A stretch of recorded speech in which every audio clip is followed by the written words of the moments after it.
Assalamualaikum warahmatullahi wabarakatuh. Nama saya adalah Yela Rizka Safitri, NBI 14618.079. Jadi saya akan membahas tentang neural network. Pertama-tama ini adalah konsep dari neural network. Neural network sebenarnya mengadopsi dari kemampuan otak manusia yang mampu memberikan stimulasi rangsangan, melakukan proses, dan memberikan output. Output diperoleh dari variasi stimulasi dan proses yang terjadi di dalam otak manusia. Kemudian ini adalah gambar dari neuron manusia. Jadi di sini ada dendrit.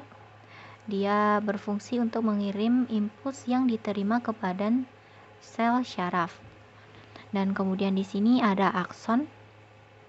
Dia berfungsi untuk mengirimkan impuls dari badan sel ke jaringan lainnya. Kemudian yang terakhir di sini ada sinapsis. Dia berfungsi sebagai unit fungsional di antara dua sel syaraf. Kemudian struktur neural network.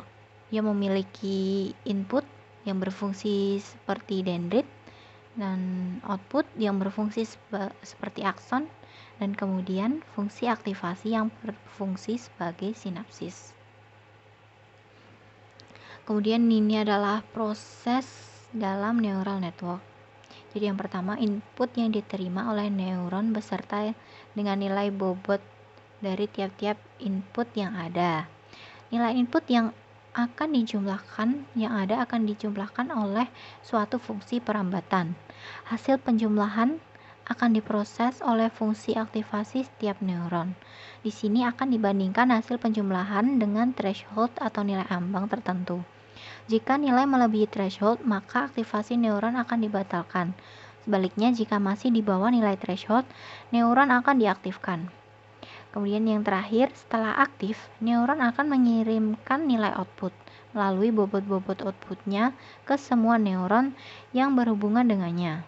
Proses ini akan terus berulang pada input-input selanjutnya. Kemudian kita lanjut ke implementasi neural network.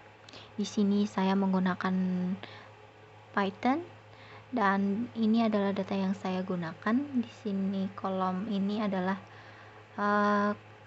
panjang kelopak bunga dan ini lebar kelopak bunga, dan sementara 1 dan 0 adalah warna dari kelopak bunga.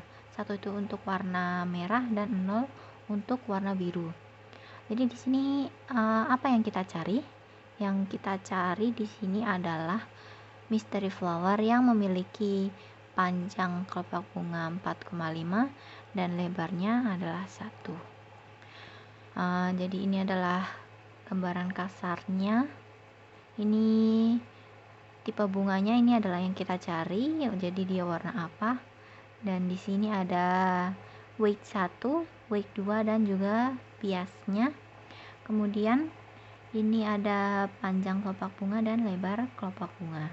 Untuk nilai weight 1, weight 2 dan juga bias, kita menggunakan nilai random. Kemudian ini adalah rumus untuk sigmoidnya. Kita lanjut, ini adalah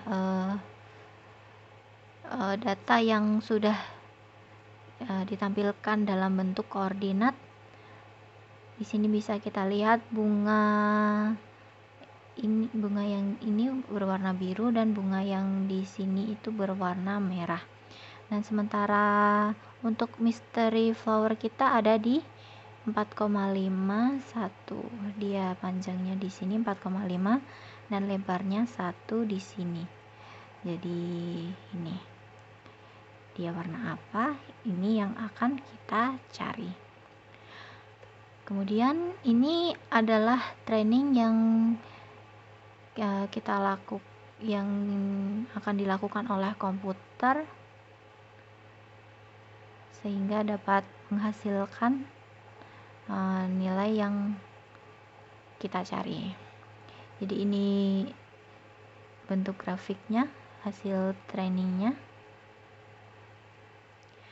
Dan kemudian ini adalah model prediksi dari data yang kita punya. Bisa kita lihat kalau mendekati angka 1, dia akan berwarna merah, sedangkan kalau yang mendekati angka 0 dia akan berwarna biru. Kemudian untuk hasilnya, mystery flower dengan panjang 4,5 dan lebar 1. Ini adalah rumus yang kita gunakan. Dan kita buat kondisinya, bila nilai prediksi kurang dari 0,5, warna bunganya akan menjadi biru, sedangkan kalau di atasnya warnanya akan menjadi merah.